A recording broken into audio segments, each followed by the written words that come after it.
welcome to Pharmacy Notes by US. Today we discuss pilot plant scale up technique part 10. So let's start. तो student अपन बात कर रहे थे pilot plant scale up technique की, और pilot plant scale up technique के अंदर भी अपन जो जनरल कंसीडरेशन की बात कर रहे थे वो कर रहे थे अपन टैबलेट के लिए। यानी कि अपन जब टैबलेट बना रहे हैं और पायलट प्लांट से अपन को लार्ज स्केल पे जाना है तो अपन कौन कौन सी चीजों का ध्यान रखेंगे। उसमें अपन ने बात कर ली थी कि जो मटीरियल हैंडलिंग है अपन को किस तरीके से करना है, देन उसके बाद ड्राई ब्लेंडिंग होगी, वहां पे अपन कौन कौन सी चीजों का ध्यान रखेंगे, फिर ग्रेनुलेशन किया जाएगा, फिर ड्राइंग होगी, फिर साइज रिडक्शन करेंगे, देन ब्लेंडिंग होगी। ब्लेंडिंग के बाद एक आज अपन जो टॉपिक पढ़ रहे हैं वो है स्पेशल ग्रेनुलेटिंग टेक्निक। यानी कि ग्रेनुलेशन की अगर अपन बात करें तो ग्रेनुलेशन के अंदर मैंने आपको दो चीजें पढ़ाई थी। एक तो पढ़ाया था आपको मैंने वेट ग्रेनुलेशन और दूसरा पढ़ाया था ड्राई।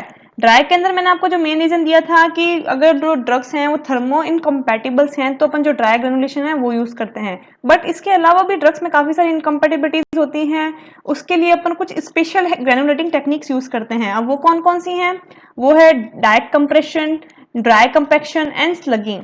डायरेक्ट कंप्रेशन की बात करूं तो इसके अंदर अपन कोई कंप्रेसिंग एजेंट्स डाल देते हैं, डायरेक्ट कंप्रेसिबल सब्सटेंस ऐड कर देते हैं और नॉर्मल जो टैबलेट बनती है उस तरीके से है जो कि प्रोसेसिंग होगी और एट द एंड अपना जो रिजल्टेंट है वो ऐसा कंप्रेस टैबलेट बन के निकलेगा। वाइल डायरेक्ट कंपैक्शन में बात करें तो और स्लगिंग के अंदर बात करें तो एक पर्टिकुलर प्रेशर, एक पर्टिकुलर टन प्रेशर है जो कि लगाया जाता है जिससे कि जो आपकी टैबलेट है फॉर्म होती है। ड्राई कंपैक्शन के अंदर तो वो लगभग 10 टन के हिसाब से रहता है, और वाइल स्लगिंग या ड्राई ग्रेनुलेशन की बात करूं तो 15 टन ऑफ वेट है जो कि अप्लाई किया जाता है। बेसिकली अगर देखा जाए तो इन तीनों के अंदर ही अपन मॉइस्चर कंटेनिंग यानी कि वेट ग्रेनुलेशन वाली प्रोसेस यूज नहीं कर रहे हैं। आइदर ड्रग इनकम्पैटिबल है या फिर ड्रग है जिसके अंदर वो प्रॉपर्टीज नहीं है कि वो अपने आप को डायरेक्टली कंप्रेस कर सके, तो उसके हिसाब से तीन स्पेशल टेक्निक्स की जाती हैं यूज ग्रेनुल्स बनाने के लिए ताकि कंप्रेशन है वो ईजी हो सके। First is dry compression, second is dry compaction and third one is स्लगिंग। Normal process की बात करेंगे, ड्राई ग्रेनुलेशन नॉर्मल क्या है तो सबसे पहले अपन ड्रग लेंगे, उसे ग्राइंड करते हैं, देन ब्लेंडिंग होती है, बड़े बड़े पैलेट्स बनाते हैं, वो क्रश किए जाते हैं, फिर एक पर्टिकुलर स्क्रीनिंग से एक पर्टिकुलर साइज अपन निकालते हैं, फिर उसमें लुब्रिकेंट ऐड करते हैं और सीधा का सीधा टैबलेट पंचिंग मशीन से वो कंप्रेस करके टैबलेट के रूप में है जो कि फॉर्म हो जाती है। एक तरीके से ड्राई कंप्रेशन का अपन ये एग्जाम्पल ले सकते हैं। करते हैं अपन डायरेक्ट कंप्रेशन की, तो डायरेक्ट कंप्रेशन के अंदर बेसिकली एक हाई स्पीड टैबलेट प्रेस होती है और अपन डायरेक्टली कंप्रेसिबल एजेंट्स इसके अंदर है जो कि यूज करते हैं जो कि सुपर डिसइंटीग्रेटिंग टाइप के प्रॉपर्टीज रखते हैं, जैसे कि excipient, super disintegrant, drug powder, blend by trituration, then directly compressed. The ultimate test of the tablet formulation and granulation can be compressed on a high speed tablet press। यानी कि जो भी आप अल्टीमेट अपना मोटो क्या है, अपने को एक टैबलेट क्रिएट करनी है और टैबलेट क्रिएट करने में यहाँ पे क्या कह दिया कि अपन एक हाई स्पीड टैबलेट प्रेस है जो यूज करेंगे टैबलेट को कंप्रेस करने के लिए। अब इसमें कौन कौन से हैं जो कि प्रोसेस इन्वॉल्व होंगे, अगर वन बाय वन अपन देखें तो the steps involve during the compressions are filling empty die cavity with granulation, pre compression of granule, compression of granules, then ejection of tablet from the die cavity. यानी कि सबसे पहले क्या करेंगे, जो डाई कैविटी है वहां के जो ग्रेन्यूल्स है उसको अपन फिल करेंगे, देन प्री कंप्रेशन होगा ग्रेन्यूल्स का, देन कंप्रेस होंगे ग्रेन्यूल्स के और जो कंप्रेस होती है जो टैबलेट फॉर्म होगी उसको अपन इजेक्ट कर लेंगे डाई कैविटी से। और the compression characteristics can be evaluated by press speed equal to normal production speed. यानी कि ऑब्वियस है कि नॉर्मल जब अपन टैबलेट्स बना रहे हैं तो एक नॉर्मल पंचिंग स्पीड लग रही है, बट जब अपन कंप्रेशन कैरेक्टरिस्टिक्स यूज कर रहे हैं तो अपन एक हाई स्पीड टैबलेट प्रेस है जो कि यूज कर रहे हैं। तो उसके आधार पे जो नॉर्मल टैबलेट्स बनी हैं और जो कंप्रेसिबल टैबलेट्स अपन ने बनाई हैं उन दोनों को भी अपन है जो कि इवोल्यूट कर सकते हैं according to their production speed. यानी कि स्पीड बनाने पे टैबलेट है जो कितनी हार्ड बनती है या कितनी ज्यादा कंप्रेसिबल इन नेचर रहती है। फिर बात करते हैं following are the parameter to considered while choosing speed of press. यानी कि आप जब भी ऑब्वियस है आप फटाफट इस तरीके से स्पीड आ रही है प्रेस की, उस हिसाब से जो आपकी टैबलेट है वो प्रेस होती जा रही है डायरेक्टली कंप्रेसिबल, वहां पे आपको कौन कौन सी चीजें ध्यान देनी है। एक तो ग्रेनुलेशन, प्रॉपर ग्रेन्यूल्स होंगे, देन प्रॉपर फिलिंग होगी तो एक पंच भी प्रॉपर होगा, then delivery system should not change the particle size distribution. साथ ही साथ आपने जो एक ऑप्टिमाइज पार्टिकल साइज डिसाइड कर लिया है ग्रेनुलेशन के टाइम पे स्क्रीनिंग के समय पे, तो जब वो शेक हो रहा है होपर से तो उसके अंदर शेकिंग के कारण पार्टिकल साइज के अंदर कोई भी डिस्ट्रीब्यूशन चेंज नहीं होना चाहिए, यानी कि कोई फाइन्स क्रिएट नहीं होने चाहिए या फिर लार्जर पार्टिकल्स क्रिएट नहीं होने चाहिए। इससे वेट वेरिएशन आ सकता है या फिर जो प्रेस है टैबलेट उसके अंदर वो प्रेसिंग जो है वो प्रॉपर नहीं आएगी। Then system should not cause segregation of coarse and fine particles, not it should induce static charges. यानी कि जो भी सिस्टम है जिसमें आपका मटेरियल फीड हो रखा है उसमें due to particle size distribution तो आना ही नहीं चाहिए, और अगर वो पार्टिकल साइज डिस्ट्रीब्यूशन आ भी रहा है तो यूं नहीं है कि कोर्स पार्टिकल अलग से सेग्रीगेट हो गए, इकट्ठे हो गए, और फाइन है जो डिफरेंट तरीके से इकट्ठे हो गए, तो यहाँ पे क्या होगा, वेट वेरिएशंस आने के भी चांसेस काफी ज्यादा रहेंगे, एंड कंप्रेसिबिलिटी में भी अपने को डिफरेंसेस देखने मिलेंगे। क्यों? स्मॉलर पार्टिकल्स में एयर स्पेस कम होगी, तो जब आप कंप्रेस करेंगे तो वो आपको हार्ड टैबलेट देगी, वाइल जो बड़े लार्जर पार्टिकल है वहां पर आपको एयर स्पेस भी ज्यादा देखने को मिलेगी, तो वेट वेरिएशन तो होगा ही, साथ ही साथ it will less compressible as compare to the fines. The die feed system must be able to fill the die cavity adequately in the short period of time that the die is passing under the feed frame। यानी कि जो भी अपन die feed system ले रहे हैं जिससे कि अपनी कैविटी है जो फिल हो रही है, जिस पे अपन कंप्रेस करके टैबलेट बनाएंगे, उसका एक एडिक्यूट टाइम होना चाहिए जिसमें मतलब बहुत ही कम टाइम के अंदर वो है जो पूरा फिल हो जाना चाहिए, वरना अगेन वेट वेरिएशन की जो डिफिकल्टीज हैं वो अपने को देखने को मिलेंगी। The smallest smaller the tablet the more difficult it to get the uniform fill and high press speed।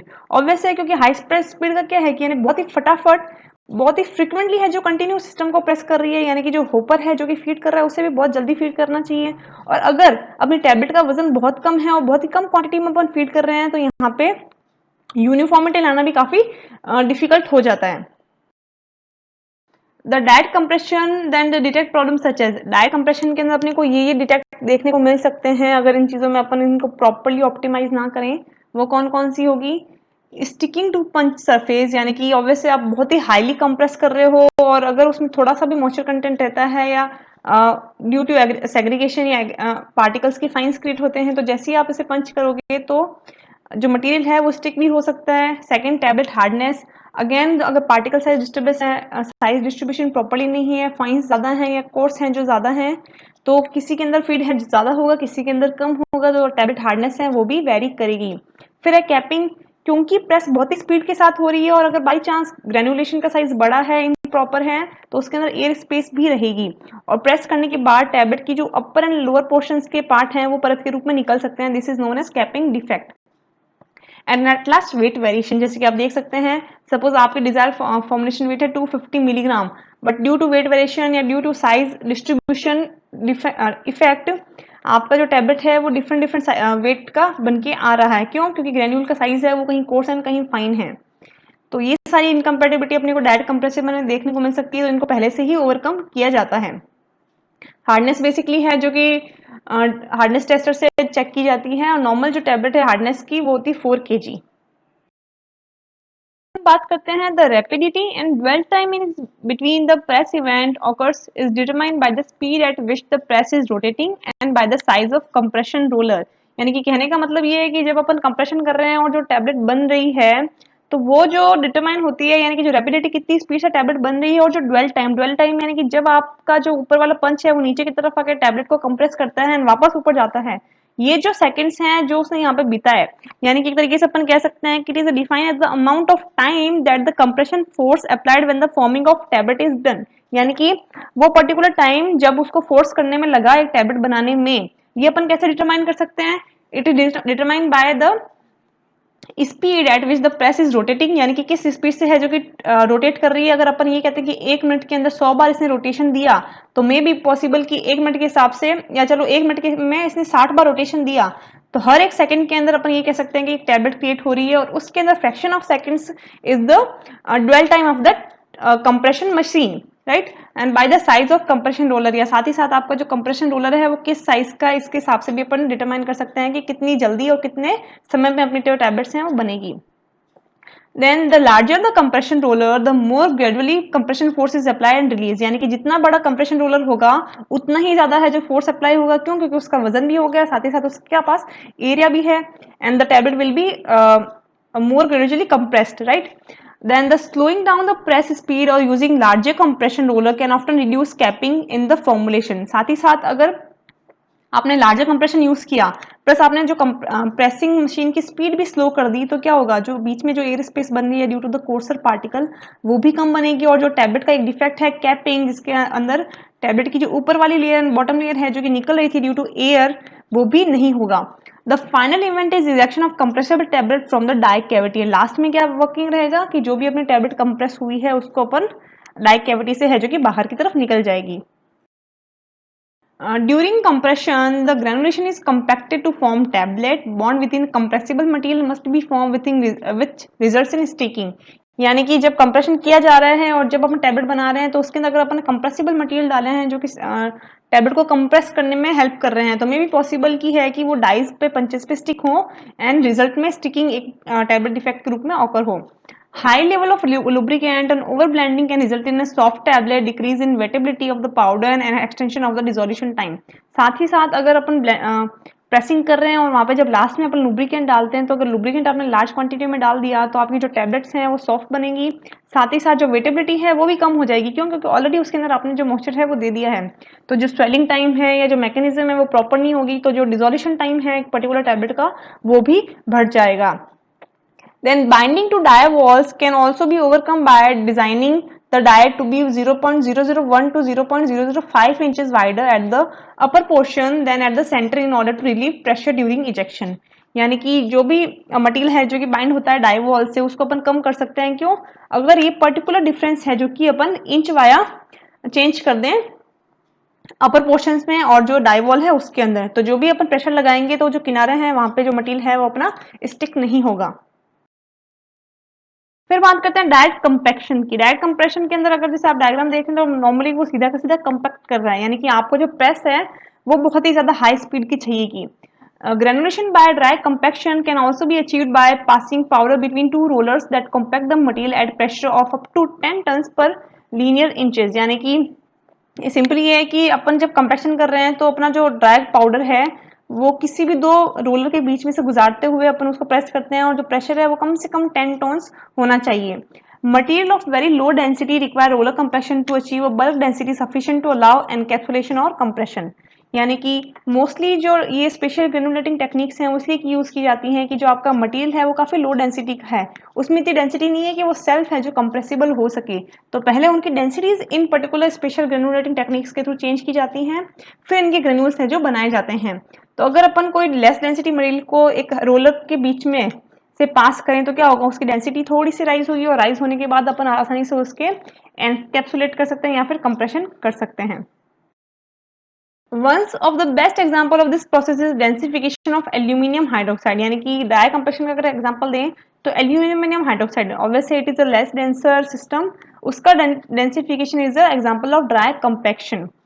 Pilot plant personnel should determine whether the final drug blend or the active ingredient could be more efficiently processed in this manner than by conventional processing in order to produce a granulation with the required tableting और encapsulation properties।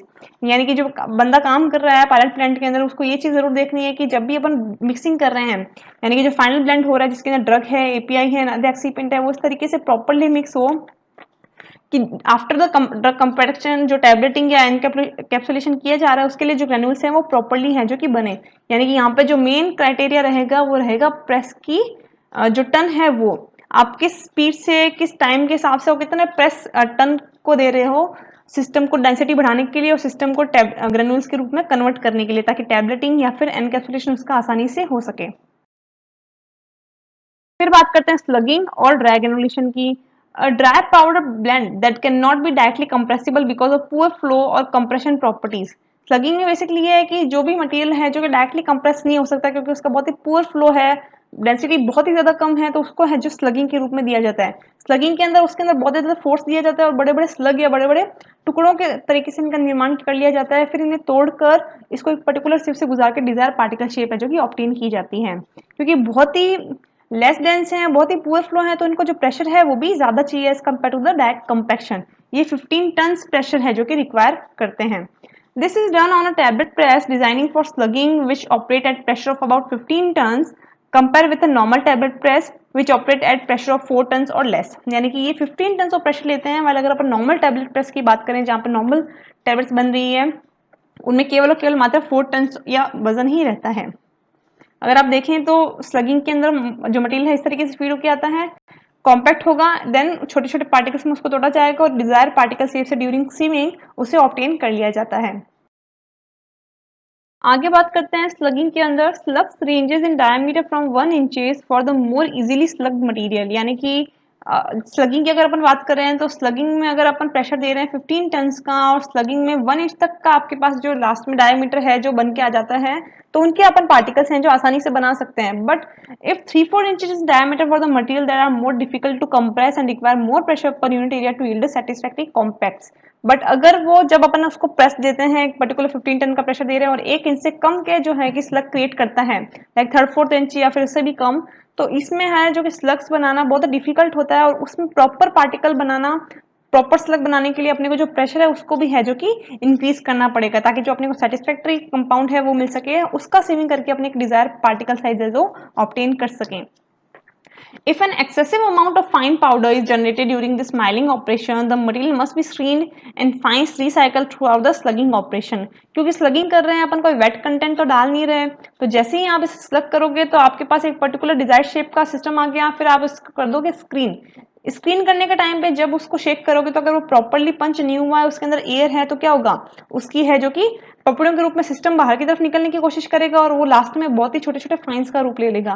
तो अगर इस process के अंदर fines बहुत ज्यादा create होते हैं तो इन फाइन्स को वापस रिसाइकल करके वापस स्लगिंग के ऊपर हाई प्रेशर से पंच किया जाता है और इन्हें वापस है जो कि साइड डायरेक्शन के थ्रू स्क्रीन किया जाएगा और फिर उसको है जो कंप्रेस किया जाता है। डायग्राम की बात करेंगे स्लगिंग बेसिकली होती क्या है, तो इस तरीके का इंस्ट्रूमेंट रहेगा। स्केच में अगर अपन बात करें लैब की स्केल पे, तो आपका मटेरियल इस तरीके से फीड होगा, अपर फीड होकर वर्टिकल स्क्रू के हिसाब से दो हाईली कंप्रेसिबल सिस्टम रहेंगे जो कि सिस्टम को कॉम्पैक्ट करेंगे। देन प्री ब्रेक ग्रेनुलेटर होगा जो कि आपके सिस्टम को छोटे छोटे टुकड़ों में काटेगा। देन जो प्रोडक्ट है वो इधर से इनलेट होगा, बहुत ज्यादा फाइन्स होंगे, वो यहाँ से वापस ऊपर की तरफ जाकर वापस है जो अगेन कंप्रेस होंगे और सिस्टम को वापस एक डिजायर पार्टिकल साइज के रूप में अपने को रिजल्टेंट देंगे। स्केल ऑफ कंसिडरेशन की बात करें स्लगिंग में अपन को कौन कौन सी चीजें ध्यान देनी चाहिए, तो एक तो फोर्स यूज फॉर स्लगिंग, आप कितना टन प्रेशर यूज कर रहे हो, सबसे बड़ी चीज ये। दूसरा डायमीटर ऑफ पंचेस, डायमीटर कितना है पंचेस का, जितना बड़ा डायमीटर होगा उतना ही बड़ा स्लग बनेगा। साइजिंग एंड स्क्रीनिंग ऑपरेशंस, यानी कि जो आप स्क्रीनिंग कर रहे हो कौन से है जो कि सिर्फ से कर रहे हो, ये भी चीज मैटर करती है। बेसिकली जब स्लग करते हैं तो ब्रिक्वेट बनता है, यानी कि बड़े बड़े एक तरीके से टुकड़े से बन जाते हैं जिसको आप चॉप करते हैं और एक डिजायर पार्टिकल साइज शेप में ग्रेन्यूल के रूप में आप कन्वर्ट करते हो। I hope you understand and enjoy the video. Please like, share and subscribe. Thank you, and for more updates please press the bell icon.